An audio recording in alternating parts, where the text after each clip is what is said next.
নমস্কার। শীতকালে পিঠে না হলে কি চলে, তাই চলুন আজকে কিভাবে পিঠে বানাই আপনাদেরকে দেখাই। এই পিঠেটা অত্যন্ত সহজ উপায়ে করব। আর আমি যেহেতু গ্রামে মানুষ হয়েছি, ছেলেবেলা থেকে আমাদের গ্রামেতে সবসময় গ্রামে মা, আমাদের জয়েন্ট ফ্যামিলি যেহেতু, মা জেঠিমাদের দেখতাম প্রথম এই পিঠেটা দিয়েই স্টার্ট করতো, তারপরে অন্যান্য হতো। তো তখনের যে বাসনপত্র ছিল মাটির জায়গার মধ্যে মা জেঠিমারা করতো, এখন তো আর সেগুলো আমরা ব্যবহার করতে পারি না। তাই আমরা এখন ওই ওই আদলটা একটু পাল্টে গেছে, ব্যাপারটা একই আছে। আচ্ছা, এর জন্য আমি কী নিয়েছি বলি। ময়দা, সুজি, একটু চিনি, নারকেল কুড়ো, একটু সাদা তেল, নুন, আর বেকিং পাউডার, আর একটু নারকেল কুড়োনো, এটা একটু ছাই মেরে নিয়েছি, আর একটু ঈষৎ উষ্ণ জল। তো এইটা দিয়ে আমি বানাবো। তো সেই আদলটা একই আছে, বাট এখন একটুখানি যেহেতু ওই সমস্ত বাসনপত্র তো আর এখন পাওয়া যায় না, পেলেও আমরা ঠিক ওইভাবে পারবো না। সেই জন্যে আর কি আমরা একটু পদ্ধতিটা একটু অন্য, কিন্তু জিনিসটা একই। আর এই ছেলেবেলার এই পিঠের বললে মনে পড়ে যায়, যেহেতু আমি জয়েন্ট ফ্যামিলিতে মানুষ এবং গ্রামে মানুষ, তো সেই সময় যে এই গ্রামের এই পিঠেটা নিয়ে এত বাড়ি বাড়ি এত উৎসব, এত হইচই হতো, যেটা মানে এখনও মনে করলে খুব কষ্ট পাই ওই দিনগুলোর জন্যে। খাওয়াটা অতটা গুরুত্ব ছিল না, কারণ খেতে খুব একটা ভালো লাগতো না, সত্যি কথা বলতে কি। কিন্তু ওই যে বানানো, মা জেঠিমারা বানাতো, আর সঙ্গে আমরা সব ভাই বোনেরা মিলে একেবারে তাদেরকে অত্যাচার করে অস্থির করে মারতাম। কিন্তু তখন মাদের এত, মা জেঠিমাদের এত পেশেন্স ছিল, অততেও কিন্তু কখনো আমাদের যে বিরক্ত হচ্ছে ওই ব্যাপারটা দেখাতোই না। তো যাই হোক, এবার এই পিঠের ব্যাপারটাই আসা যাক। পুরোনো কথা বলতে গেলে তো আর শেষ হবে না। এটা তো সবারই অতীত, মাঝে মাঝে সবাইকে খুব কষ্ট দেয়, নিশ্চয়ই আমারই মতো। তা আমি এখানে সুজি দিলাম, আর বেকিং পাউডার দিলাম, আর এবার ময়দা দিলাম। আচ্ছা, এবার এটা এই যে লাম্প যেন একটু না থাকে, একটুখানি চিনি দেবো, অল্প অল্প একটু চিনি দেবো, বেশি চিনি দিলে জড়িয়ে ধরবে। একটু নুন দেবো, নুন না দিলে একটু ফ্যাঁস ফ্যাঁসে হবে যে কোনো জিনিসে। আর এটা একটু নুনটা ভাবই হয়। নুন দিলাম, দিয়ে আমি এবার এটাকে ভালো করে ফেটিয়ে নিচ্ছি।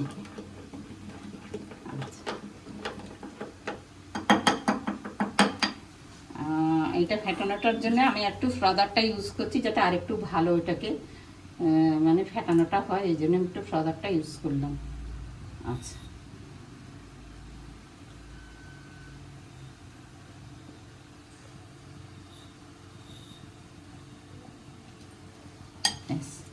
এবার হচ্ছে এটা আমার মোটামুটি ভালোই হয়ে গেছে।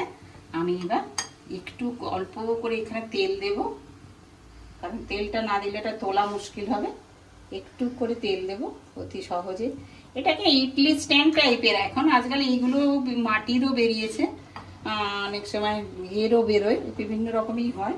তো এইখানেতে আমি যেটা নিয়েছি এটা হচ্ছে সিলভারের জিনিসটাই আমি ইউজ করছি। আচ্ছা, আমি এবার এর মধ্যে এই ব্যাটারটা অল্প অল্প করে দেব। হ্যাঁ,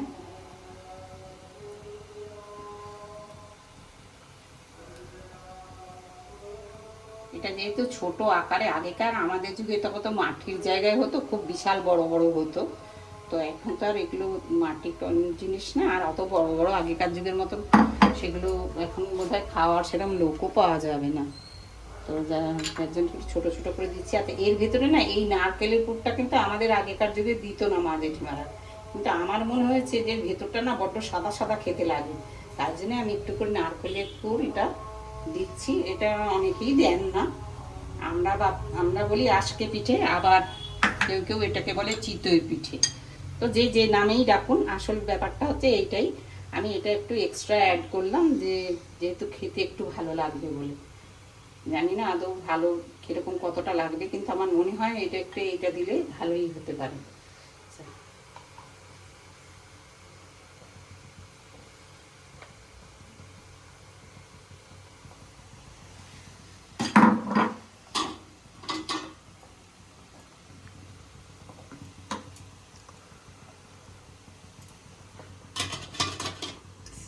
সেম প্রসেসে আর একটা করছি।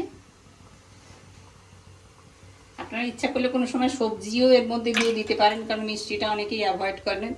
সবজি দিয়েও করতে পারেন, আবার কিছু না দিয়েও করে গুড় দিয়েও খাওয়া যেতে পারে। তো সেটা একটা আলাদা ব্যাপার, ট্র্যাডিশনাল ব্যাপার। কিন্তু আমার মনে হয় ভিতরে একটু নারকেল টারকেল দিলে মন্দ হবে না। মিষ্টি জিনিস তো, গুড় টুড়গুলো সবাই কয়টা খায় না আজকে, এখন অ্যাভয়েডই করে। অল্প স্বল্প তো খেতেই হবে। শীতকালে যদি একটু পিঠে না খাওয়া যায়, একটু মিষ্টি না খাওয়া যায়, একটু খেজুর গুড় গান না খাওয়া হয়, তাহলে আর শীতটা কী হলো? সেই হিসেবে তো একটু আধটু দেওয়াই যায়। তো আমিও সেরকম ট্রাই করছি, দেখি কেমন হয়। আর কেমন হচ্ছে সেটা তো আপনারা নিজেরাও করে দেখবেন। আর আমার এই যে চ্যানেলটাতে লাইক শেয়ার সাবস্ক্রাইব তো সবসময়ই বলি, আবারও আরেকবার বললাম যে এটা কিন্তু অবশ্যই করবেন। নতুন নতুন আইডিয়াসগুলো মাথা থেকে এনে ভেবে আপনাদেরকে দেখানো, যে আমার আগ্রহটা যেন আরও বেড়ে যায়, তার জন্য তো লাইক শেয়ার সাবস্ক্রাইব তো করতেই হবে। এটা বলতে পারেন আমার এক ধরনের আবদার, যে আবদারটা আপনারা অনায়াসেই মেটাতে পারেন যদি একটু ইচ্ছে করেন। তো এবার দেখুন এটা হয়ে গেল, আমি এবার এটা দিয়ে ঢাকা দিয়ে দিচ্ছি। এইটা আমি এর মধ্যে ঢাকা দিয়ে এটা একটু 5 মিনিট রেস্টে দেবো, তারপর খুলবো। আচ্ছা, এবার তো রেস্টের পালা শেষ, এবার আমি এটা খুলছি। খুলে এবার এগুলো আস্তে আস্তে আমি এবার তুলে নেব। তার জন্যে আমি এবার ছুরি দিয়ে এক একটা করে আস্তে আস্তে এখান থেকে তুলে নেব।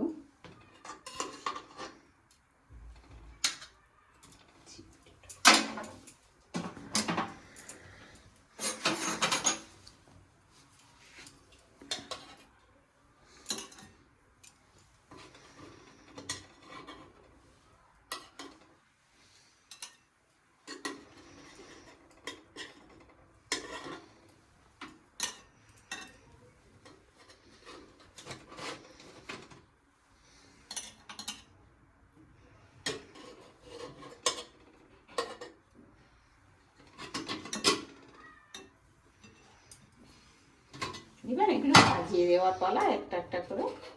আর যত ঠান্ডা হবে তত এটা আরও বেশি জমে যাবে। এখন একটু গরম আছে, তো নরম ভাব থাকবে, যেহেতু ভেতরে নারকেল দিয়ে গুড় দিয়ে দেওয়া আছে। একটু হাওয়া আসবে, হাওয়াতে টান থেকে শুকিয়ে যাবে। আমার এই পিঠেটা কেমন হচ্ছে একবার বাড়িতে করে দেখবেন, ট্রাই করে দেখবেন কেমন হয়। আর উপর দিয়ে একটুখানি নারকেল কুচি দিয়ে একটু গার্নিশ করে দিচ্ছি, তাহলে বেশ একটু ভালো লাগবে।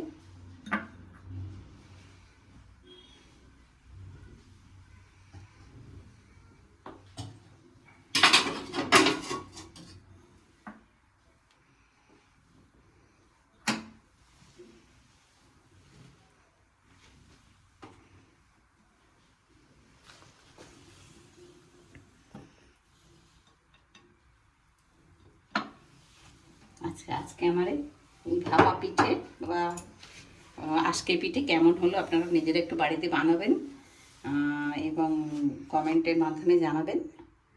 আজকেই আমি এখানেই শেষ করলাম।